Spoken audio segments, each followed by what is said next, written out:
Don't take all the decisions only in favor of people or blindly focus on people, because your people management strategy should be aligned with the larger organization goal.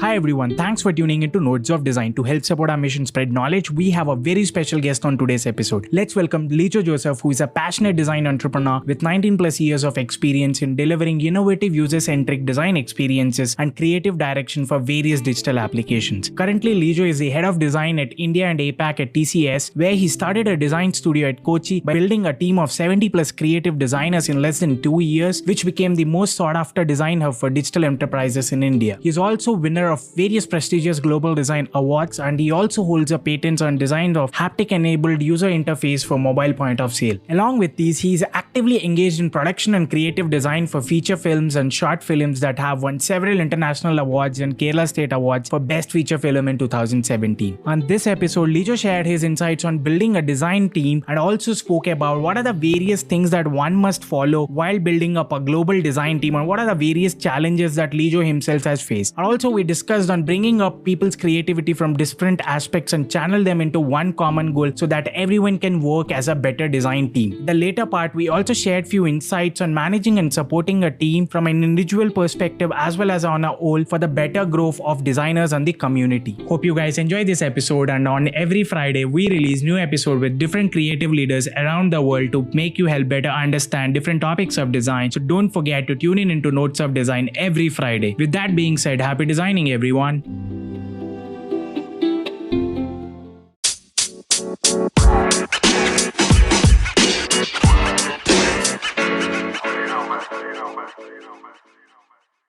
Hi Lijo, welcome to Nodes of Design. It's a pleasure hosting you today on our show. Thank you, Tej, for hosting me on this show. So Lijo, how's your day going? It's been a little bit boring these days because I'm not meeting people.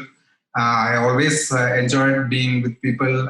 When I say people, it's not only listeners, the people around me in my office, having chit chat with them and having discussions, arguments, all those kind of sort of things. But I am literally missing all those things. But now the technology really helping us to connect with the people. So yeah, it's going. But again, what I'm thinking, it's a great opportunity to reinvent yourself and have some disruptive thoughts that now we have a good set of constraints. So these constraints will definitely push us to invent something new, think about something which is path-breaking. So I hope that it will happen across the industries during the lockdown or the COVID. Indeed, Lijo. So thank you so much. If you could give a brief about yourself to our audience out there. Yeah. So I mean, in our discussion, as I mentioned, I am not a kind of design or a design lead. Literally, I didn't choose design. It simply happened to me. So after my pre-degree, then it was called pre-degree in India. Now it's plus 2, that's 12th grade in the education system. So that time it was in 1994, I guess, 4 or 6 sometimes in between. So after that, I joined for a course called Graphic Arts Communication Technology in Don Bosco Institute. So I was in Don Bosco during my school days as well. So when I joined for that course, I didn't know anything about design. I trusted in Don Bosco Institute and I strongly believe that I am a Don Bosco product. And I joined for that course. That time, that the computers are very, rare in India. And always as a designer, your struggle starts with the mouse in the initial days. So it was pretty good. After pre-degree, I had 2. One is either should go for a graduation or for a job-oriented course. So I picked a job-oriented course and joined for this diploma course in design. It's called Graphic Arts Communication, Diploma in Graphic Arts Communication Technology. So it is a 3-year course. 2 years you have an academic thing, and 1 year you have to go outside and work like kind of an internship of 1 year. And then you have to come back and present your papers and get the certificate. That was the mode of education. So in the second year of diploma, for the specialization, I had initially chosen to study printing technology or design. Because in those days, that design was not at all a career option. It's 20 years ago. So I chose this printing technology to get immediate job. But then Father Gigi, he's a priest and he is my mentor from my childhood.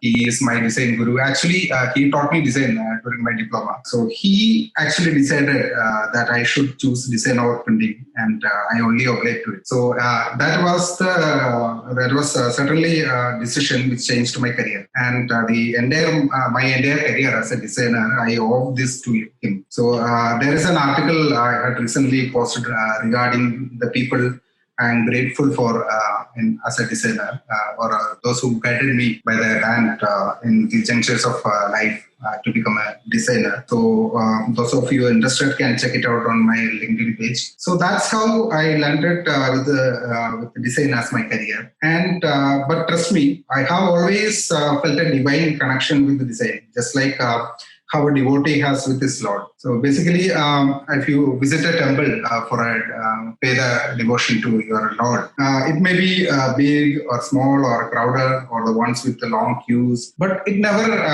affects your devotion and equation with the Lord Almighty, because that's a divine connection between yourself and the Lord. So just like that, I have had ups and downs in my career, but not even once have I ever hated design, even for a fraction of a second. So that I feel really good about design. It's more than career, it's become a part of my life. So that I really enjoyed. I have had problems with the companies, managers, projects, policies, process, peers, colleagues. There are all the things around you as a designer, but these issues never stood in between me and my connection with design. So I always strongly feel a connection that has always stayed special and divine to me. And after my course, after finishing my course in diploma course in design, so I got an offer from. So I joined there as a designer as well as faculty. So I taught around 60-70 students as well. So that was also a good experience to understand how people are looking at to design as a career. So that was a good experience. Then I moved to Delhi, then joined a company called Aztec Solutions, where I worked for diplomatic missions and embassies, which includes British High Commission, French Embassy, US Embassy, and a lot of NGOs like Red Cross, CHRI, and industry consortiums like CA and FICCI. So that was one period which gave me a lot of confidence in myself as a designer, because you are interacting with a lot of people from around the globe, and you are understanding their perspectives on certain things. When you talk to people with CHRI, they are more focusing on the human rights, and when you talk to a diplomatic mission or a ministry, they are thinking in a different perspective. So understanding people's perspective and understanding different perspective on a topic that really helped me to shape up my career as a designer as well. And then in 2009, I came back to Kochi. That's my hometown. And I joined a company called Micro Objects, then the pioneers in mobile application development in India. So that was the time when Apple launched iPhone, then UX became a big phenomena in the industry, and everybody started talking about the UX.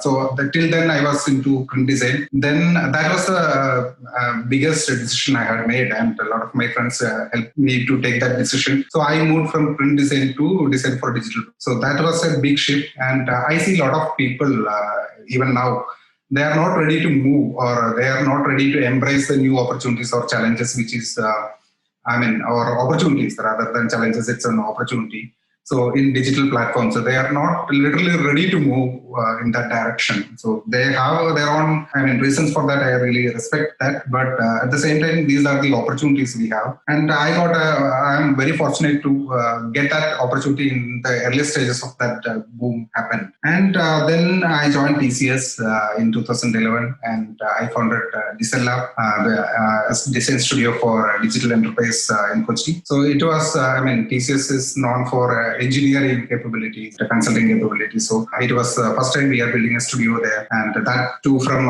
Kochi. It's a very small town, and for TCS it has a global presence, and we started from a corner of the world. I founded this design lab with two of my colleagues, Anish and Lijo. We three started that together, and now it has 100 plus designers in Kochi only. Yeah, then I moved to another domain, another section of TCS years, which is called Retail ISU. Then I built Retail Creatives Design organization for strategic initiatives in retail. Then now head of design thesis in back to India and APAC. That's pretty much my story as a designer. And one thing which is not, it's in my plan, but it didn't happen due to the lockdown, as I mentioned. So I know that we have a lot of creative people and talented people outside the urban areas, especially in the rural areas of India. And people are not, the students are not really aware of the opportunities we have in design as a career. So in India, the mindset is either you have to be an engineer or a doctor, or at least you have to be an MBA guy. So after becoming an engineer, you will think of what to do next. So we have a lot of unprivileged people, those who don't know about the opportunities in design. So I want to do something for the students, especially in the high school. They talk to them and tell them that you have a wonderful opportunity in design, and make them understand, give them awareness of this thing to the students, to the teachers and parents as well. So that got stopped in between due to the lockdown and all those things. But definitely I want to do that. That's one thing I want to do as a designer, because give back to the society, because this fraternity helped me to grow. So it's time to give it back. It was really wonderful. So what are your tips to the beginners that you want to suggest? For beginners, normally it may be different. As I mentioned, it may be very unconventional. But I'll tell you, always dare to do experiments. So that's one thing I want to tell the beginners, because to do those kind of experiments, you have to believe in your instinct, and you have to believe in yourself. The one thing is don't blindly follow the guidelines. So guidelines are just guidelines. So you have to understand it in detail, but it's not necessary to follow it blindly follow all the guidelines. So always remember that design is an art. So don't emphasize too much on the science and lose the charm of design, or make it more mechanical. So I am seeing a trend in design that it becoming more technical, or design is all about art and the emotional connection between the people, and how we are creating that emotional connection with our designs or the experience solutions we are providing. So it's always good to have science and technology background to that. So what I believe is science and technology is that to materialize or enable creative thoughts. For example, if you look at the latest aeroplane, it has all the facilities. It's just like a 5-star hotel on the sky. But when you look back, it started with a paper sketch by Da Vinci, a flying machine, right? It started with a creative person. And if you think beyond that, or far beyond that, before 5,000 years ago, Valmiki wrote about Pushpa Vimana. So it's a concept, and the technology, when the technology supports it, or the technology is ready to enable it, it becomes a big innovation. So I don't feel that design should limit to some theories or science or technology thing. Have a free flow of thought process. So that's one thing. And the most important thing when we join, we all are creative people, and we all are more thinking about our own design. So when you're working in an enterprise or you are joining in a team, you have to understand the economy of design as well. So that is the one part all the beginners are missing. Even the Sina folks also missing in this way. When you are doing some freelance, it's okay. It's fine that you can take as much as you want, and you can work 12 hours or 24 hours and you can deliver. But in a business, you can't do that, right? So you have to understand the economy of business. When I say economy of business, the framework I used to tell people, it's a meeting point of creative satisfaction, committed timeline, and business goal. So it's an optimal meeting point of these three things. That is called what is called economy of design. So that's the framework I am using. So I used this framework to make people understand what is economy of design and how can we leverage that. So that is one important thing, because we creative people always hunger to do more perfect every day. So there is a business goal, there is a timeline. We have to understand all those things, and we have to meet at a point. That is economy of design. One more thing which I am seeing is if it is wirely linked. So that enterprise UX industry report by UX Fin. So in that graph, you can see 65% percentage of designers working on enterprises are self-taught. 31.58% of people with a bachelor's degree and 20.57% of people with master's degree. So these numbers of bachelor's degree and master's degree are increasing because now in India, at least we have very good design institute, including NID, IIT, Mayors, a lot of design schools are there. And we are getting a lot of great talents from these campuses. The thing is, they are learning a lot of theory, a lot of methods, process, and all those things. But one thing we all need to understand, or we need to be adaptable to the situations. You are learning a lot of theories, but it's not. You may not get that opportunity to practice all the theories in that project because the project has its own business objectives and its own timelines, its own constraints. So we have to be adaptable and adaptability in terms of tools as well. Because when I started my career as a designer, it was CorelDRAW, Photoshop, and PageMaker. Now you can see PageMaker only on Google search. So tools will change. What will remain is your thought process and your creativity. Tools are just tools. It may be Adobe XD today. Something else. If you say that I can work only on Adobe XD, that will not fly. So you have to be adaptable in all.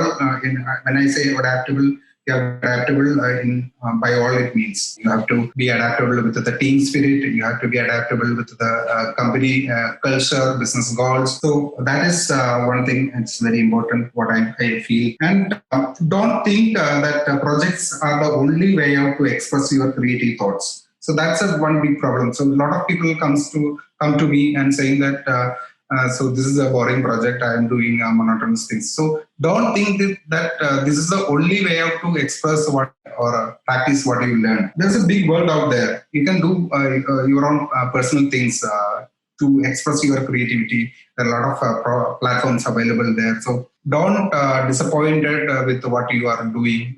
Think about what you can do beyond that.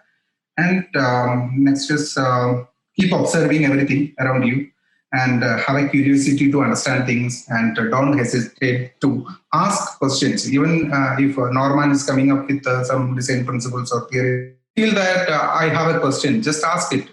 No need to worry about who is talking about that, because we have to nurture a culture of asking questions. That only give you more insights to what you are learning or what you are absorbing or what you are listening. So that one thing, to have curiosity and ask questions. And more than anything, to become a good designer, be a good human being. Those who can understand others, those who can think in others' perspective, basically have compassion to others around you. That will make you a good designer with a lot of empathy and compassion. Thank you so much, Lijo, for those wonderful insights. So let's begin our discussion today on design management. So basically, what is design management and why is it important for the young designers to understand the importance of design management? Yeah, so when you say design management, it has two aspects. Design project management and design team management. So be it for projects or team, the foundation is the same.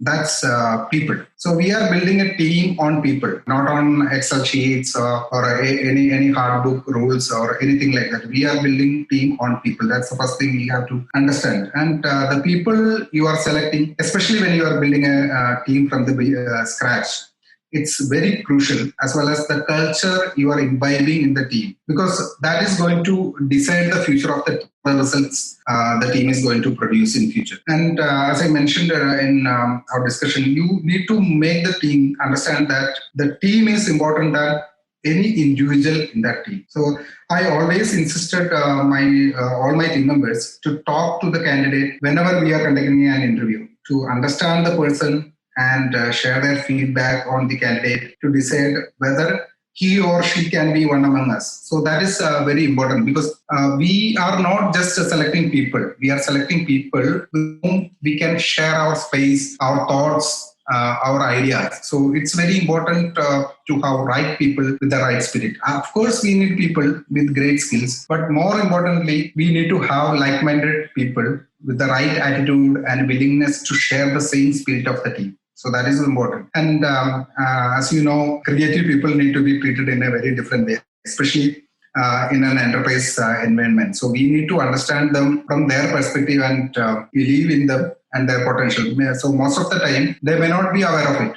That they have this kind of potential, but you need to push them to realize their potential and encourage them to run the extra mile and give an assurance of your support if something goes wrong. So most of the time, what happens is if something goes wrong, everything will be on their own head. So you have to give a confidence in your team members that you will be there to support them if something goes wrong. That's how you can build confidence in your team members and make it a practice of bringing value in whatever you do. Because see, people will not remember what you talked about or what you did for them, even if it's for a customer or a client or customer's customer or our own stakeholders. People will remember you for the value you are bringing. So as a design, a part of a larger business, you have to think about the intersection of three values in everything you do to make that the experience solutions you are providing brings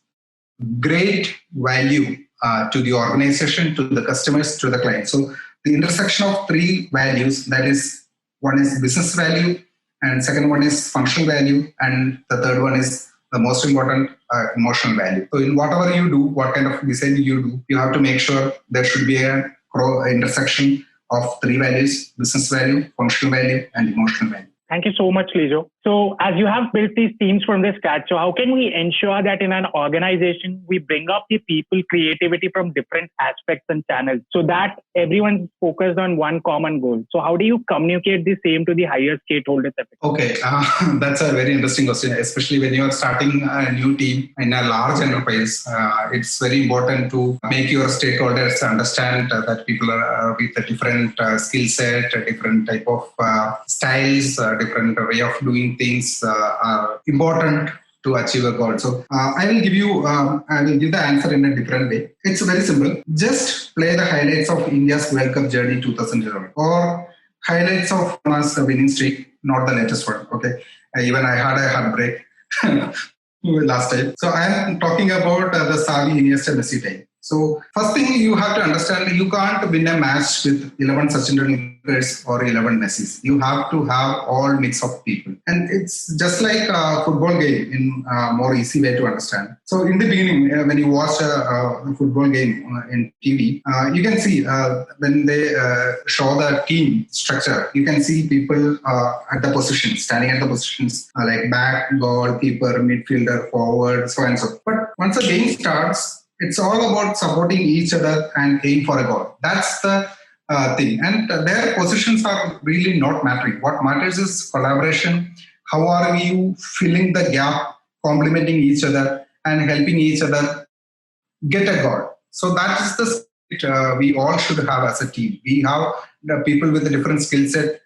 We have people with different styles, different mode of aggressiveness, people with a very cool attitude. So it's important to have a good mix of people to get there or get that goal. So, or more easier way, or look at, for example, if you look at the World Cup 2011 final, we lost Sachin, we lost Sehwag in the beginning. So they were the master players for India in cricket in that World Cup. But what happened? Others filled their void. Kohli came and he played a good stroke.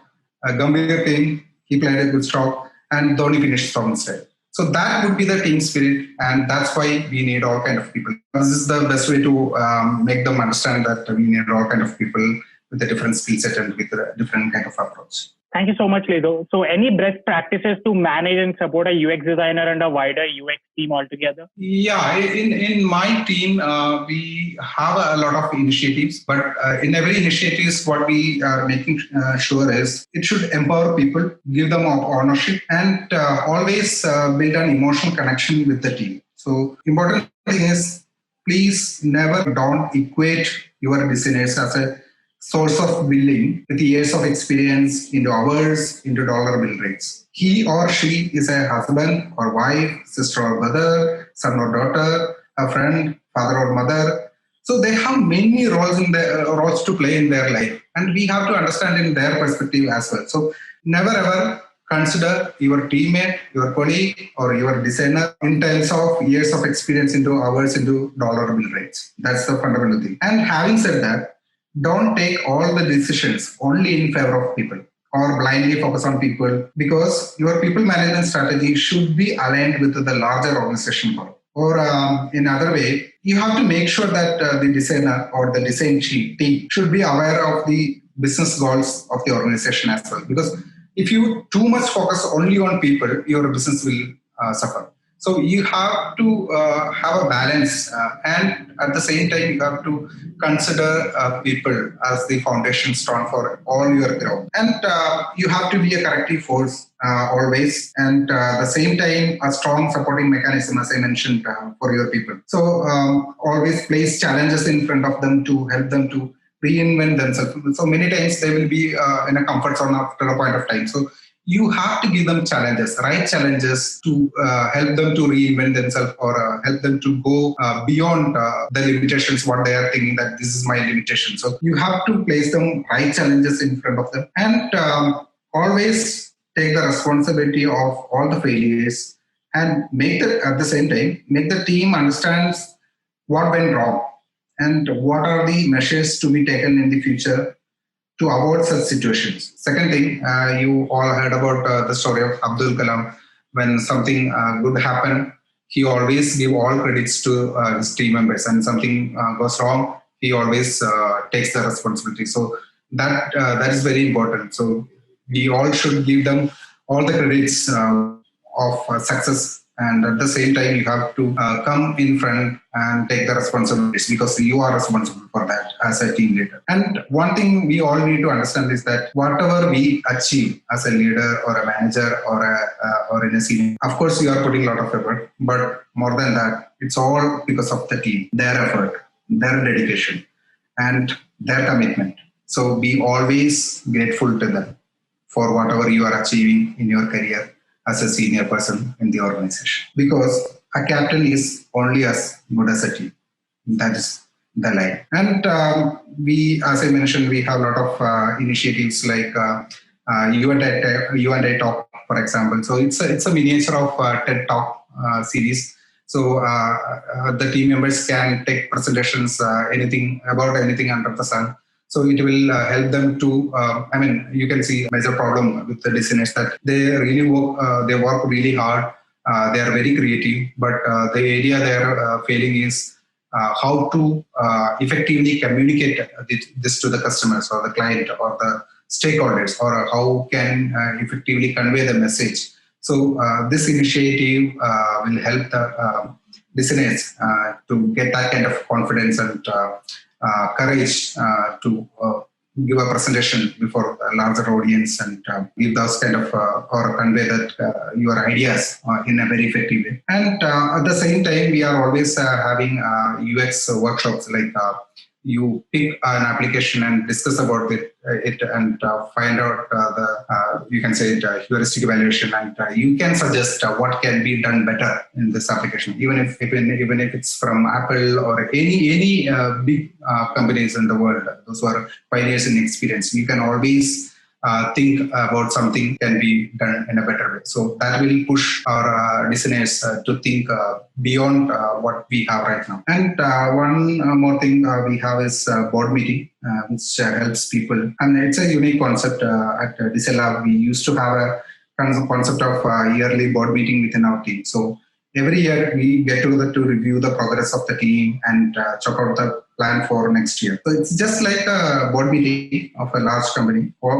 In this board meeting, all the team members are like board of directors of an organization, and I am representing them to execute the day-to-day tasks. So as a small team in the large enterprise, it gives the spirit of true ownership to the team members, and I am answerable to them by all means. So that's the one we do to nurture that ownership or entrepreneurship culture within the team. One more initiative which is called At My Desk, where you can just ring the bell and people will gather around your table, and you can show what you just done, design, and tell them what's the thought process behind this, and they will ask questions, and you have to answer those questions based on your thought process behind the design and all. And we always encourage people to attend design conferences and events periodically to update the latest and the best things happening in the industry. So that's the things that we do as part of best practices to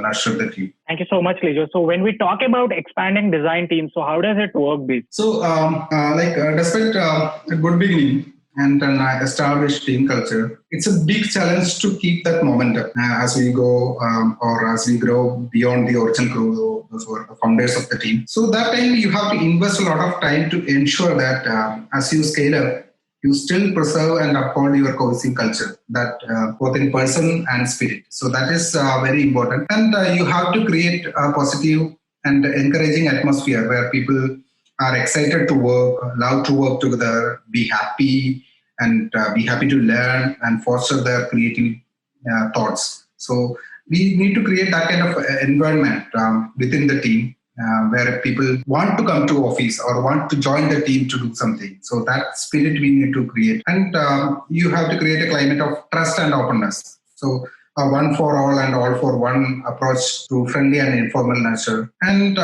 when you expand or scale up the team, you have to focus on two core factors. So that is, one is talent, the other one is process. So when we talk about talent, it starts with the interviews. So we have to create an informal atmosphere at the interview because that's the first touch point for someone without team. So it should give the candidate freedom to express their thought process and offer the flexibility of choosing their own modes of talent presentation. So I'm not a person who is supporting the conventional way of taking interviews that the candidate should sit before a system for 1 hour and do something. And you will ask, what is the shortcut of Adobe's this tool? All these things, I don't think that these are useful when you really want a good talent. Because see, even if you have 20 years of experience, you will be a bit nervous when you attend an interview. Of course, there is another side of it that you have to be very confident when you talk to the client and all. But at the same time, your purpose is to get right talent for your team. So that time you have to think more in an unconventional way where you should give people enough freedom to express themselves and showcase their capability or the talent. So for me, it's always a head and heart decision to pick someone to the team because I'm not picking a colleague or a resource. I'm picking a friend at the workplace with whom I can discuss, argue, brainstorm, collaborate, and work together for a common goal. So it's always, I'm always concerned when I pick someone. So I will give you an example. So one guy, his name is Nizaz, who joined our team a month back, and after he joined, we had a walk-in interview. So we got a very good guy who is very talented, very skillful, but his attitude was not that great. So this guy, this junior most guy, came to me and told me that, Lijo, I am ready to work even more hours, but we don't want this guy in our team because his attitude is not matching with our team spirit. So that really made me happy that the guy who just joined our team also sharing the same spirit or same value what we are having as part of our team culture.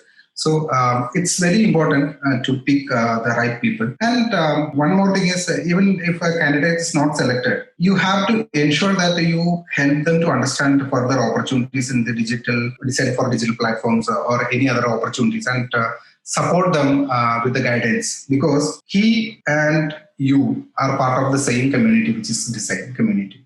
And it's our responsibility to help them, even if they are not got selected for our team.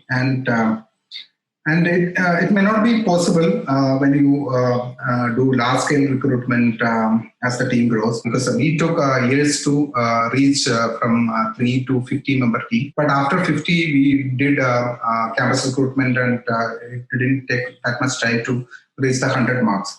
So that time, what is important is the invite culture in the team, because it should be like different streams flowing to a large river and flowing as a single river with the same flow and the same time enriching the river with more water and substance. So that is very important to imbibe our work culture. And the second core factor is a process. So as the team grows and the projects becoming more crucial and large, you have to have a process to execute it. So whenever you introduce a process, the most important thing is that you have to take the team on account. So normally what happens is when you are introducing a process, people will think, there is another burden for us. So if you take them on account, they know this is to ease out their work, or this is to help to execute their work in a very good way. So the team should be fully aligned with the process you are implementing. And as I mentioned in the annual board meeting program we have in our team, we discussed the process, and once we all agree on the process, or if there is any change to be added to that process, once we agree to that, then it was my responsibility to take into action, and all the team should be aligned to that. So that is the thing. And to have that kind of process acceptance, transparency and proper communication are the keys to implement any new process or any new methods within the team. And remember one important thing: people are not for process. Process are for people to ease out their works, to help them to set the benchmarks higher day by day. Thank you so much, Lijo. It was really insightful. So we would love to know, what does your typical day look like? Any interesting stories? Okay. Nowadays, it's almost like a boring, dry days, because we are working from home. You know that we always love to be, and I always love to be with people, not only with the designers, also, technical people. I have a good company there to discuss, to chit-chat, to go out for movies and all. Now if nothing is happening. So my typical day happens just like in the morning I check the meeting lined up for me and plan my day. What I do is I write down all the important tasks to be done for the day on a sticky note and paste it on somewhere. And once you complete the task, you just remove the sticky and put it on trash. So that's the thing. Why I am checking the meetings lined up for the day and all, because I am working from home and I am having my lunch with my parents. So I have to inform them if I am not available for lunch, because most of the time I have meetings at 1 p.m. or 1:30 p.m. So I don't want them to wait for me for having lunch. So I check the meetings and plan my days. And I regularly check LinkedIn notifications, and I wish my all connects on their milestones, whether it's birthday or work anniversary or completion of any courses. So I am very much active on LinkedIn. I always wish my connects. So that's really interesting. One thing I do, and of course I check my mails. Then I am following a practice that. In India, we have an TCS Interactive. We have 400 plus listeners in India in different centers across India. So when I took this position as a head of design TCS Interactive in APAC region, so I planned a lot of travels to meet the people in person and talk to them. But then the COVID outbreak happened. I didn't get an opportunity to meet them in person. So what I do is every last week of the month, I prepare a reminder for next month. That is the list of birthdays of these 400 plus listeners on a monthly basis. And on there, I get a reminder at 11 a.m. and I call them and I wish them personally on their birthday. And I tell them thank you for being part of our team and producing great results.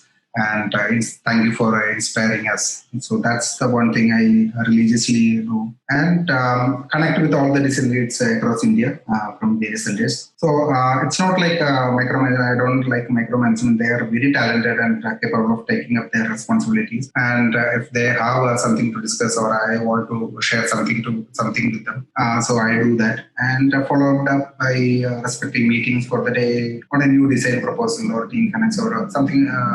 So and so, I do that.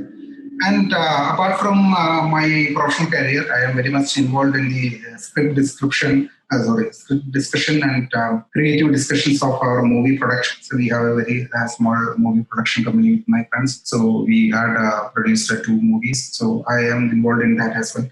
It's not a daily task, but I am involved in that as well. And one thing I love these days, I drive to drop my wife and my sister to their office. So on the way back, I spend time to listen to the podcast and interviews. That's the way I am enjoying my driving these days. And one interesting incident that happened during the lockdown is we have a tea time company in our office. So this is the same folks from my previous company. We have a good rapport, and we are good friends group. We used to we have a WhatsApp group and the coffee time and all. So normally the coffee plan with tea than a customer. So after during the lockdown, we didn't get that kind of opportunity to have coffee or tea together. So one day, somebody surprisingly put the same message in our WhatsApp group: tea, then question. Then everyone started responding as we are in office. Okay, I will come over there, order a coffee for me or a tea for me, and I am on my way. I have the lift. I'm at the corridor. All this sort of things. So it was an emotional moment for us that after so many months, we are still sharing the same kind of spirit or same kind of emotions. So then we decided to have a coffee time video call. So we had a video call with that tea time company, and we all had a coffee cup in our hands, and we had coffee together. It's a virtual coffee type. So that was one interesting thing happened during the lockdown. Thank you so much, Lijo. So we'll conclude this show by you recommending your 3 favorite books and also 3 people who inspire you the most in this space. Okay, so I may disappoint you with this answer, but I think I have to be frank and honest with my answer. Otherwise, it's not ethically correct. I am not an avid reader of any scientific or more theoretical books which you guys are expecting from me as a designer. But I love reading anything on travelogues, especially on Himalaya, books on Mahabharata with a different perspective. So I think the one book I read the most is Shivaji Samant's Mrityunjaya. It's a Marathi novel. It's Karna's perspective on Mahabharata. I read the Malayalam translation of it. I don't know how many times I read that book. Basically, I love different perspectives. And so even think about minor characters in an epic. What would be their thoughts? How did they handle that kind of situation in that epic? For example, I'm not sure whether you heard about this thing. There is a character in Mahabharata called Iravan. Iravan is Arjuna's son from Ulubi. So I used to think that what would be his emotional state when he met his father for the first time just before the war, and he met his cousins just before the war, and their brothers. So he is also going to war with his cousins. So what would be his reaction, and how did he take that situation to perform in a war? I mean, a lot of those kind of things. So basically, from different perspective, how things are happening. And as I told you, I am not an avid reader, but what I'm doing is I have a lot of great friends who read well and in depth. So what I do is I talk with them, I listen to them on what they recently read about. And it's more like a constructive conversation. It's not just like I blindly follow what they're telling, what they read in that book. I am also sharing my thoughts on those books or the crux of the books. And as I mentioned, it's more like a constructive conversation where I am getting new things or absorbing new point of views or new things, new knowledge. So that's the one I'm enjoying, or that's the method I'm using to get more and more updates on what is happening around that. And as I mentioned, I love listening to the interviews while I drive and watching documentaries on sports personalities. I think listener listen to or watch to sports personalities maybe looks crazy, but that's what I do. Especially those who emerge from nowhere, from a lot of constraints. So, for example, I like to listen or I like to watch documentaries about Xavi of Barcelona and Dhoni, of course. That can name a few, Steve Jobs. And I find inspiration from people around me, people I know through media, friends, because I believe that everybody has a story to inspire us. So that's what I believe. And people who knows me know that I'm a big Dhoni fan.